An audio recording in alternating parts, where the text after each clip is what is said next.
Hola, bienvenidos. Hoy vamos a tener un tema muy importante y es vosotros sois la sal de la tierra. La sal cuando tuvo sus inicios en la historia fue en el año 2670 a.C. En la antigua Roma se le llamó el oro blanco. En la edad de hierro llegó a ser muchísimo más valiosa que el oro, la sal. Y en la antigüedad se le pagaba a la gente el salario completo con sal, así como a nosotros ahora nos pagan con dinero. En la antigüedad a los que trabajaban le pagaban con sal. Así era de valiosa la sal. Y sigue siendo un mineral supremamente abundante sobre la tierra. Y Jesús en Mateo 5:13 nos dice: vosotros sois la sal de la tierra. Si la sal se desvaneciere, ¿con qué será salada? No sirve más para nada, sino para ser echada fuera y hollada por los hombres. Así que Dios, al decirnos que nosotros somos la sal de la tierra y nosotros nos ponemos a mirar cuáles son las bondades y las características que tiene la sal, encontramos que una de ellas es que evita la corrupción. Hoy, por ejemplo, estamos viendo en el mundo una corrupción impresionante. Todo se está corrompiendo en estos momentos. Ahora la política, en casi que por todas partes hay corrupción. Pero Dios dice que nosotros somos la sal de la tierra, o sea, nosotros somos esa sal que va a hacer que el mundo se siga corrompiendo. Nosotros no podemos evitar la corrupción porque de todas maneras, mientras exista la humanidad y la humanidad apartada de Dios, la corrupción va a seguir. Pero nosotros estamos aquí no para evitar que la corrupción se termine o para terminar con la corrupción, eso es imposible, pero sí para que lo que está bueno aún no se corrompa. Nosotros podemos ver, por ejemplo, que en la antigüedad, incluso ahora hoy, los pescadores, por ejemplo, cogían sus peces y antes de llevarlos al mercado le quitaban las escamas y los salaban para que no empezara el proceso de corrupción mientras los llevaban a los refrigeradores. Incluso hoy todavía hay muchos pueblos y muchas tribus y en muchos lugares donde no tienen acceso, por ejemplo, a un refrigerador. ¿Y qué hacen? Salan la carne o el pescado, incluso algunas legumbres se les echa sal para que no se descompongan tan fácilmente. Así que esa es una de las bondades más principales que tiene la sal, y es que evita la corrupción. ¿Cómo nosotros somos sal en esta tierra?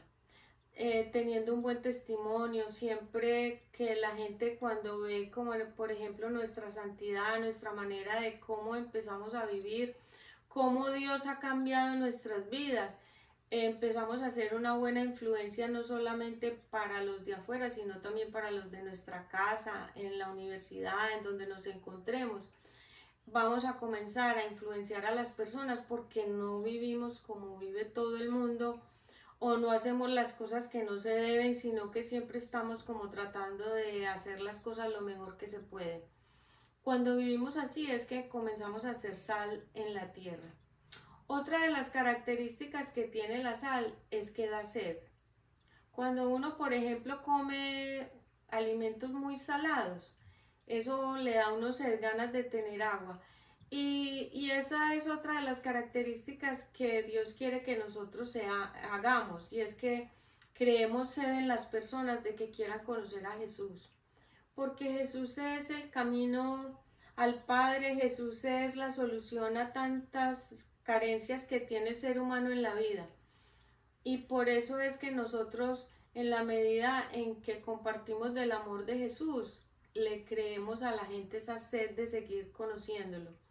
Porque cuando uno realmente comienza a conocer a Jesús y a darse cuenta de su amor, de cómo Él quiere enseñarnos a que vivamos, nuestra vida comienza a ser mejor, a vivir como en la verdad, en las cosas buenas, y entonces el crearse en las demás personas es importante.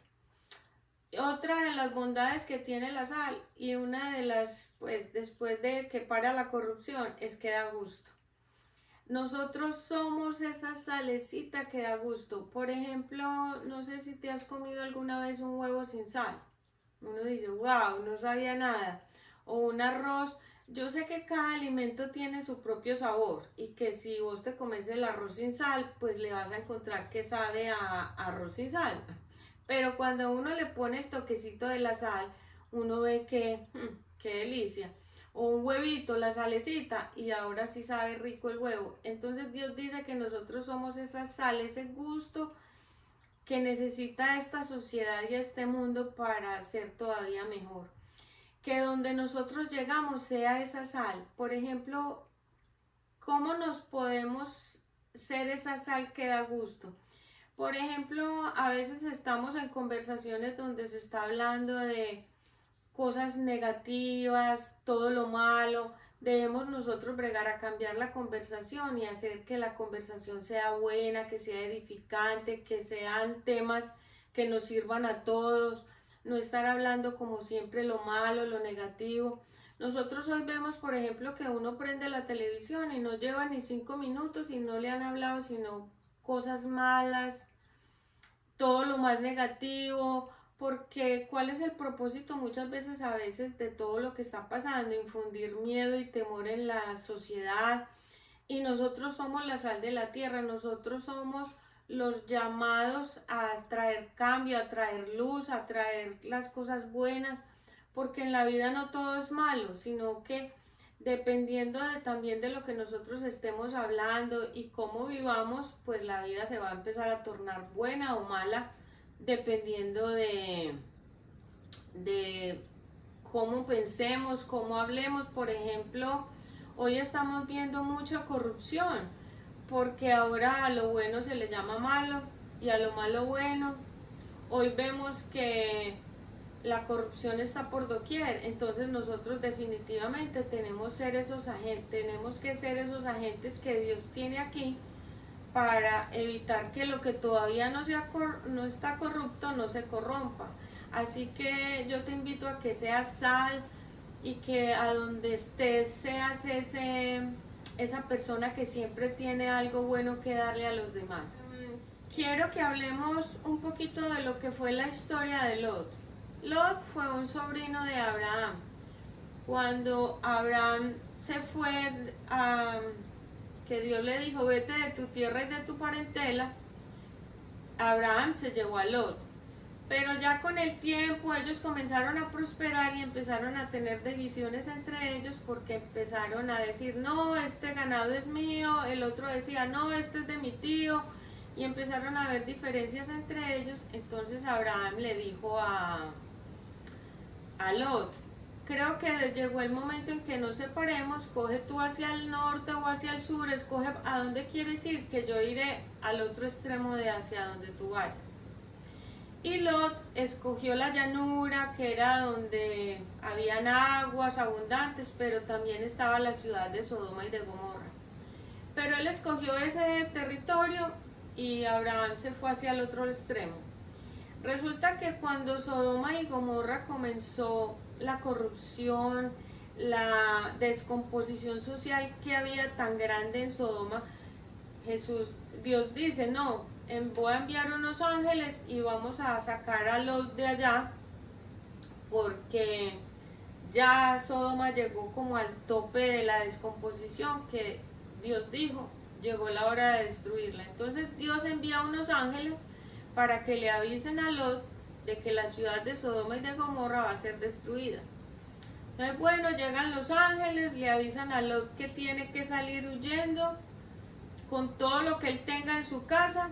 Incluso Lot va a avisarle a los novios de sus hijas para que ellos también se salven, pero creen que eso es como por molestar y no hacen caso de eso y se van. Pero antes de irse, los ángeles le dicen a Lot que cuando huyan a las montañas, pero que no miren atrás, porque la ciudad va a ser destruida. Y Lot sale con sus 2 hijas y su mujer huyendo de la ciudad de Sodoma y de Gomorra, pero resulta que cuando están huyendo, a lo último la esposa de Lot mira hacia atrás y se convierte en estatua de sal. ¿Qué nos enseña esta historia? Que cuando nosotros tenemos, por ejemplo, unas vidas muy arraigadas en este mundo, nos volvemos estatuas de sal, porque dejamos de dar testimonio, nos volvemos como, empezamos a hacer lo mismo que hace el mundo y nosotros no podemos olvidar que nosotros estamos en el mundo, pero ya no pertenecemos a él. Nosotros estamos en el mundo, pero ya no pertenecemos al mundo. O sea que no podemos volvernos estatuas de sal, porque cuando nosotros dejamos que el mundo entre tanto en nuestras vidas, dejamos de dar testimonio, dejamos de ser esa sal que necesita esta tierra. Nuestra boca se empiezan a callar, porque como hacemos lo mismo que hace el mundo, ¿qué vamos a predicar si estamos en las mismas haciendo todo lo que el mundo hace? Entonces nosotros tenemos que hacer la diferencia, porque estamos aquí para hacer la diferencia, para mostrar de que sí, que hay un camino donde las cosas se pueden hacer bien, donde podemos vivir en lo correcto. Y no es que no cometamos errores, sí, los cometemos, pero la verdad es que siempre tratamos de vivir y hacer las cosas lo mejor que se puede. Entonces no dejemos que nuestras vidas se vuelvan estatuas de sal, porque nosotros estamos aquí, es como dijimos, para evitar que lo que aún no se ha dañado se descomponga. También quiero en este día que hagamos una oración para que recibas a Jesús en tu corazón. Así que te invito a que repitas conmigo: Señor Jesús, he pecado y necesito tu perdón. Sé que moriste en la cruz por mí. Hoy te entrego mi vida y te abro mi corazón para que entres en mi vida y hagas de mí la persona que tú quieres que yo sea. Yo te doy gracias, Señor, por escribir mi nombre en el libro de la vida. También te doy gracias por la salvación de mi alma y por venir hasta mí.